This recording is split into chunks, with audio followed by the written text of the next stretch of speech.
Sarahi Espinosa Salamanca has created an app, and she's the founder and CEO of a startup.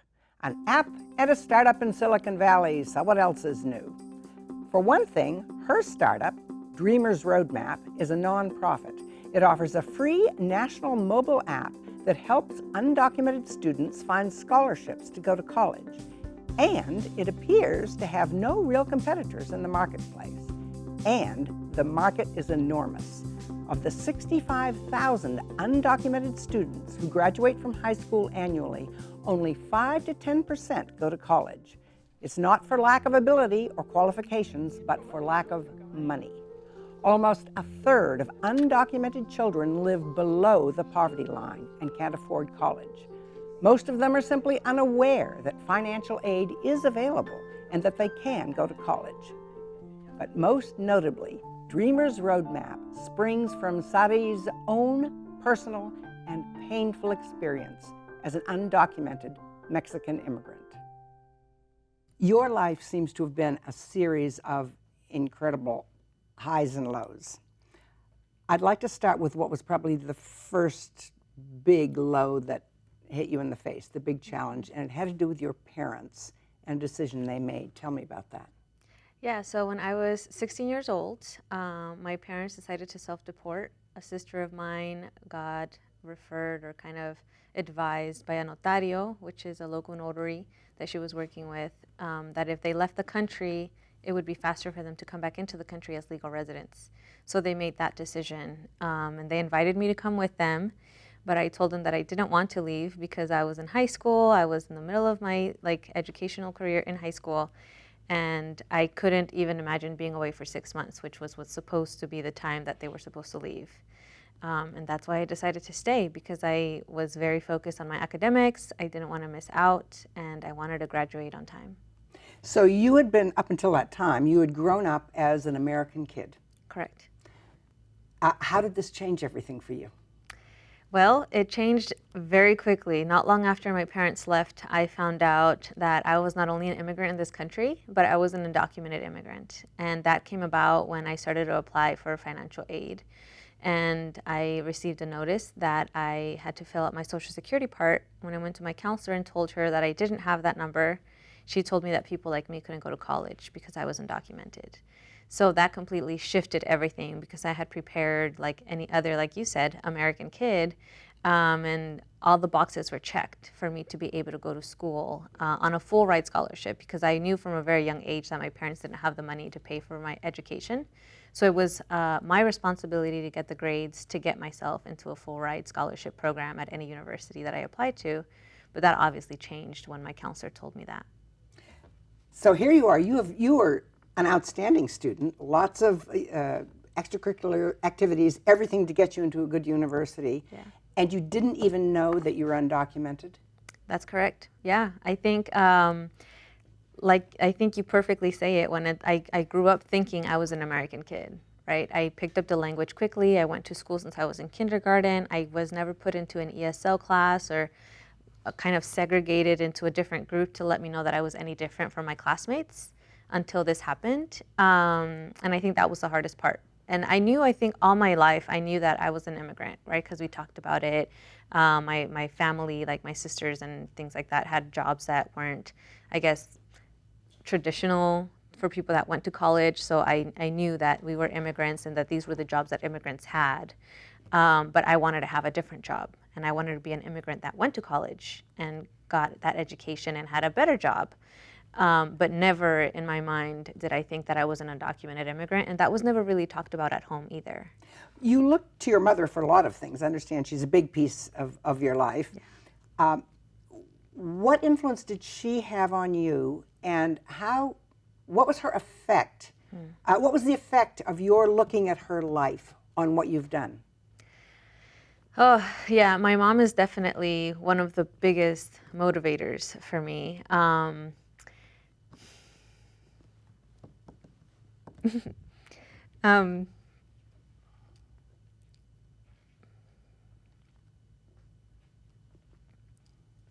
Sorry. When I was little, my dad left back to Mexico not long after we got here, and we just kind of had to live with whomever had space for us. And seeing us not have a home really affected me.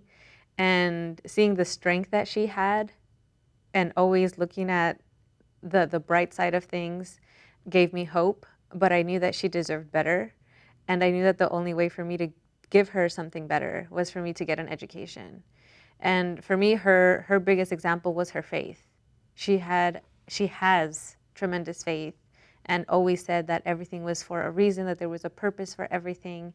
And I was just always, honestly, I would question it a lot. And even to this day, I'm like, but Mom, like, we're going through so much. Like, does God really want us to go through all of this? And she would say, yes, there's a reason and there's a purpose. And I would get angry sometimes, you know, and even in my prayers, I would be mad at God and kind of complain. And I'm like, hey, well, you know, like my mom is such a good person. She deserves better than this. And help me and help us get out of this, because she wasn't always treated fairly or well by the family that we stayed with. And that really hurt me, because I think being so young and looking at them not treat her the way that she deserved was really painful, being that that was the only support line that we had. So that was one of my biggest motivations. Like, I need to go to college and get an education to give her a better life. So here you are at the age of 16 when you most need her. Yeah. She's gone. Yeah. What did that do to change your opinion of yourself and your relationship with your friends? Well, at first, it was really hard. To the day that she left, I slept with her. We were really close, like that's how close we were. So just like the physical aspect of not having her was really difficult. It took me a while to kind of get used to not having her physically. Emotionally also, obviously, you know, a mom is always needed in all kinds of situations in your life, and being so young and making that decision to stay behind was very difficult for me also. But also for her, you know, it was very hard for her to allow me to stay because I was still a minor. But she trusted me, and I appreciated that. I appreciated that she trusted me, that I was going to make the right decisions despite the fact that I was so young. What about that realization or the news that you were undocumented? How did that shift your view of yourself and your friends in the world? Well, very few of my friends actually found out that I was undocumented. When I found out that I was undocumented, I was still trying to put the pieces together of what that even meant, right? So one of them was I can't go to college, then was I can't work, or it's very hard for me to find a job because I don't have authority to work. And then just other than that, it was like, well, who am I? What can I do as an undocumented immigrant in this country? So there was a lot of, I guess, puzzling for me, putting it together, like, who am I? What can I do? And who can I trust to tell that I am in this situation that can help me figure things out and what to do next? And just when you most needed it, on the other end, you met somebody diametrically opposed from your college counselor, in that I gather she was a real help to you. Yes, yes. So after graduating from high school with honors and not being able to have a clear path into college, I left Los Angeles, which is where I graduated high school from, and I came here to the Bay Area. And it was a lady from my church, out of all places, that reached out to me. She knew me since I was very young, since we got here from Mexico. So she asked me where I was going to go to college. And I had just left Los Angeles for that same purpose, that everybody was asking me, where is Sarahi going to go to college? Because I was this outstanding kid. And it just really hurt me to even hear the word. It made me sick because I knew it wasn't obtainable to me anymore. So I avoided her for a while. Eventually I gave in and I told her, you know what, hey, I'm not going to go to college. Please stop asking me. It's really hurtful for you to ask me. And the reason is because I'm undocumented and I can't go and I can't afford it. And that's when she told me that her son was a counselor at Tianza and he would help undocumented students like me go to college all the time. So she told me that there was in-state tuition for undocumented students like myself, figured that out, and was able to put myself into college in 2008, that same year that I graduated. Wow. Yeah. So you're on the fast track, everything's all set, all wrapped up and ready to go, but no, you actually dropped out. Why? Yeah. Not long after I started community college, my father got diagnosed with cancer back in Mexico. and expenses started to get very high for my mom to be able to do it and pay with the pension that he was getting from his job. So I decided to drop out to work full time to send the money for the expenses back in Mexico. And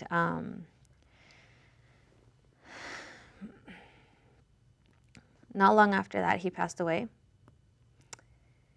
He passed away, and that was, I think, the second biggest thing in my life that hit me.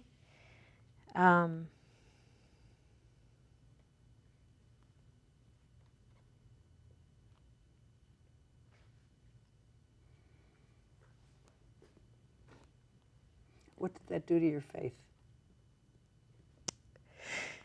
It did two things. It shattered it at first.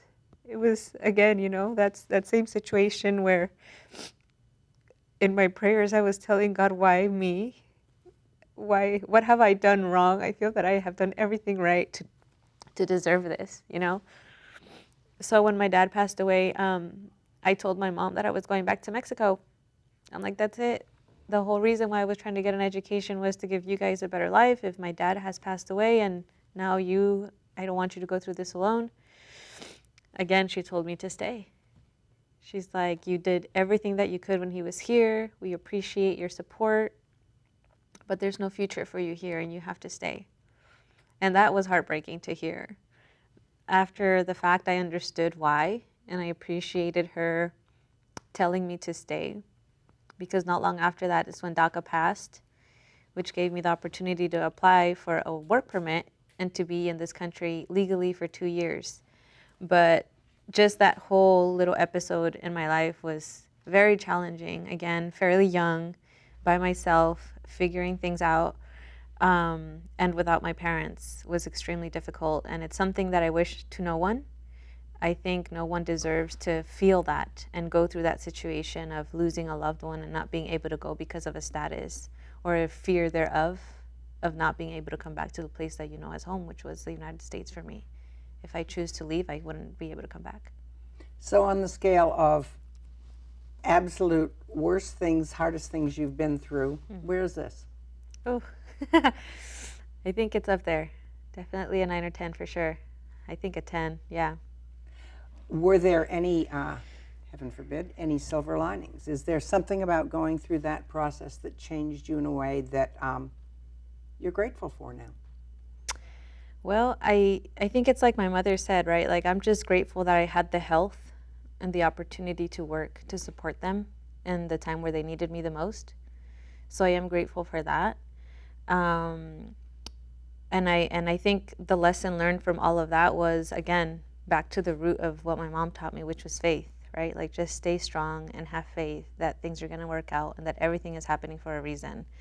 And when that happened, again, I didn't understand what the reason was or why that was happening to me, but now I know that everything that I was going through, and if you will, what God was making me go through all of these experiences was to build up the courage and the, I don't know, what and the grit, if you will, to be able to manage what was to come. So I gather you think that suffering, in general, certainly in particular for you, really has left you a wiser and stronger person? Definitely. Yeah. Yeah, I think very few people my age have gone through what I've gone through and made it to the other side. And I owe that to my mom and her example and her faith that really keeps me moving forward and really believing that I am on this earth for a reason and everything that I'm going through is for something. And at the end of the day, everything that I'm going through is to learn something and to grow, to then be able to give back and serve others.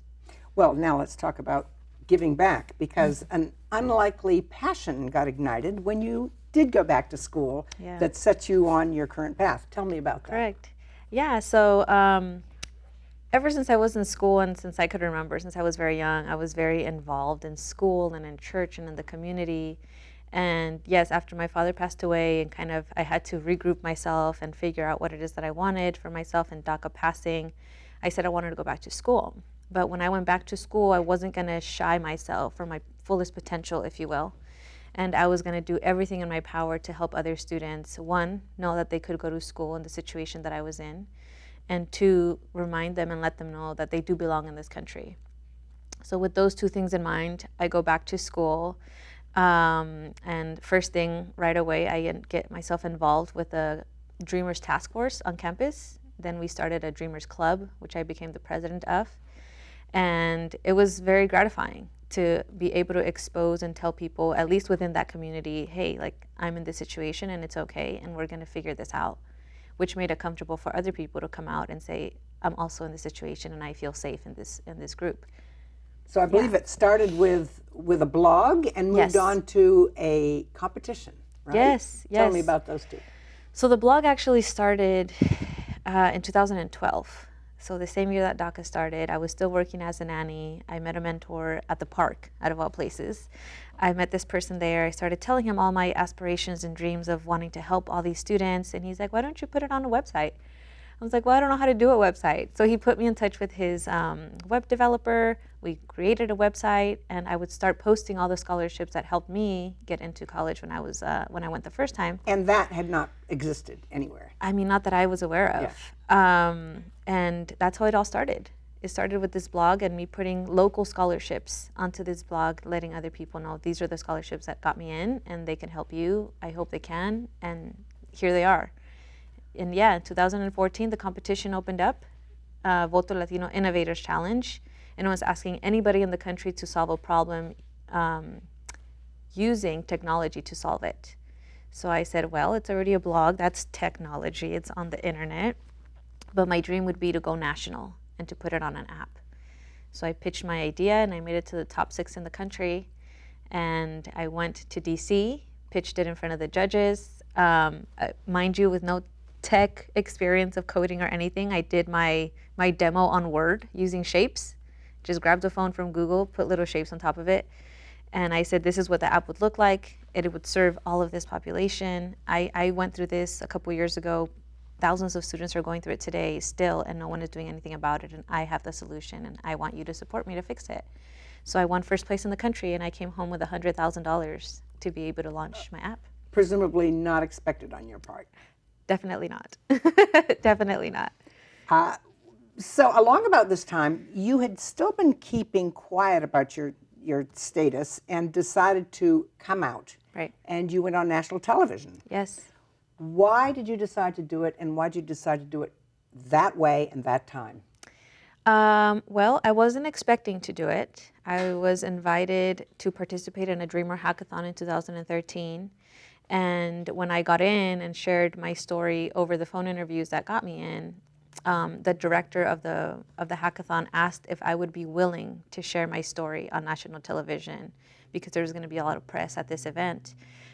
Initially, I said no. I was very scared because I hadn't told that many people my situation, and I just kind of was expecting to go to this hackathon and meet other people like me and then just go home.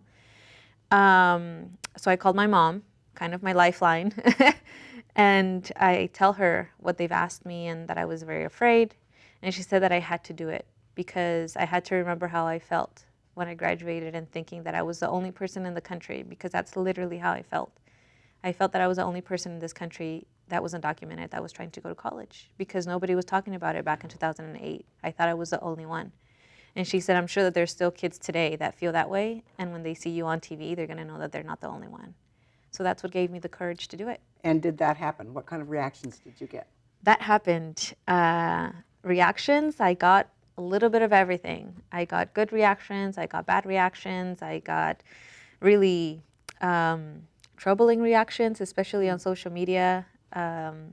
But you know, I tried to, again, learning all of this from my mom, focus on the good things, focus on the bright side of everything, and just really grateful that the community and the people that were open to what I was saying were very loving and supportive of what I was going through and what I was, right? Because for so long I hid this part of my identity, and when I finally shared it, people were okay with it, which was my fear, right? If I share it, people are not going to like me, people are going to see me lesser than, or not as capable of, but that changes nothing, like who I am. So it was really nice to see that people were supportive, despite the fact that I came out and said, this is my situation. So a good part of what you do is simply being out about it, I would think. Definitely. That was one of the first steps. Now, what you do now with the app and with the business, the nonprofit, what exactly do you do? What do people come to you for, and what do you give them that they can't get elsewhere? Yeah, so that's a very good question. What we do specifically at Dreamers Roadmap is we are a national mobile app, as you mentioned, where we focus strictly on undocumented student scholarships only. So whether the scholarship is specifically tailored for undocumented students or a regular scholarship that doesn't ask you for residency requirements. So what we do and makes us different from everybody else is that we do it based on state, educational level, and whether you have DACA or not, which makes it a lot easier. So we have filters on our app. When you download it, you answer those 3 questions, and then it tells you out of those 3 questions that you answered, these are the scholarships that you qualify for, which makes it a lot easier for the student, saves them a lot of time, and that's what makes us different from everybody else. What kind of feedback or success rates do you have? We have gotten a lot of really great feedback. I think for me, one of my personal favorites has been personal stories of students and parents who have reached out and sent us emails or DMs on Instagram and things like that, sharing that if it wasn't for this information that they had found, they weren't going to go to college. And not so long ago, we already started hearing of stories of people who graduated from college, being the first in their family because of the funding that they found on Dreamers Roadmap. And that just fills my heart with pure joy, because I know that that's me, that would have been me. If there was a tool like Dreamers Roadmap when I was graduating from high school, it would have changed my life. I would have been the first person in my family to go and graduate from college. And to be able to give that to somebody else, it makes it all worth it. Are there any misconceptions about the population you work with and your app among the people who use it and among the population in general that you'd like to kind of dispel? Yeah, definitely. I think one of the biggest misconceptions is that students to this day, despite the fact that Dreamers Roadmap now exists and that there's more financial literacy, if you will, there's still several students that don't know that they can go to college while being undocumented. So that's something that we as an organization are working towards, spreading that information more widely. And I think in general, a big misconception about immigrants in this country is that we just come to steal jobs or benefits of this place, and that's not the case. A lot of undocumented people, especially the parents of first-generation undocumented immigrants, work and they pay their taxes, which is in the trillions, and they will never see those benefits in Social Security. And I feel that a lot of times people, or more conservative people, overlook that. And they just kind of focus on the bad things, but don't focus on the good things. And immigrants, as we know in this country, were kind of like the bread and soil of this country. So we as a country need to remember that immigrants are not here to steal anything. We are here to make this country better and make it grow, because at the end of the day, this is the place that we call home. And we want nothing but the best for it, because this is where our children are going to grow and where we're going to build our families and our lives. And number one immigrant that I want to come back to, your mother. I gather 2015 was a big year for you on at least 2 fronts. Tell me what happened. Yes, 2015 was huge. On July 2015, I finally became a green card holder. So not long after that, I was already very pregnant also. That's another big thing that happened in 2015. I was pregnant with my first child. I got my green card in July. And in October of 2015, I traveled to Mexico for the very first time after immigrating to this country over 20-something years and not being able to see my mom for over 10 years. We finally reunited in Tijuana, Mexico. Wow. Yeah, And it was a good year. Eventually coming here, you hope. Hopefully. We need to square away some legal documents back in Mexico, but the hope is that I can be able to bring her back one day, yes. Wonderful. In terms of the app, to get back to that, what do you get out of it? How are you measuring success, and what does that do for you? One of the biggest things that I get out of the work that I do every day is just sincere and constant joy of looking back at the stories and testimonies of people that benefit from my app. And that is from students who have found the app and got the money to go to school, and they're the first ones in their family going to college because of it, to the parents that reach out to us in Spanish and in their native languages, thanking us for creating this app because it has helped their students get their sons and daughters get into college. And just recently, we started hearing stories of students who have graduated from high school, being the first in their family to graduate because of this. So I think for me, that's the biggest takeaway. What fills me up with the most joy is that, to have built the tool that I wish I would have had when I was in high school, and to give that gift to other people in this country and have them have that American dream come true, not only for themselves, but to the parents, right? I feel that as immigrant parents, that is the ultimate dream, to have your children get an education in this country. And for us to have a little part in that story, it makes it all worth it. Well, best of luck with it. Thank you very much. And congratulations on the award, and thanks so much for coming. Thank you, I appreciate it.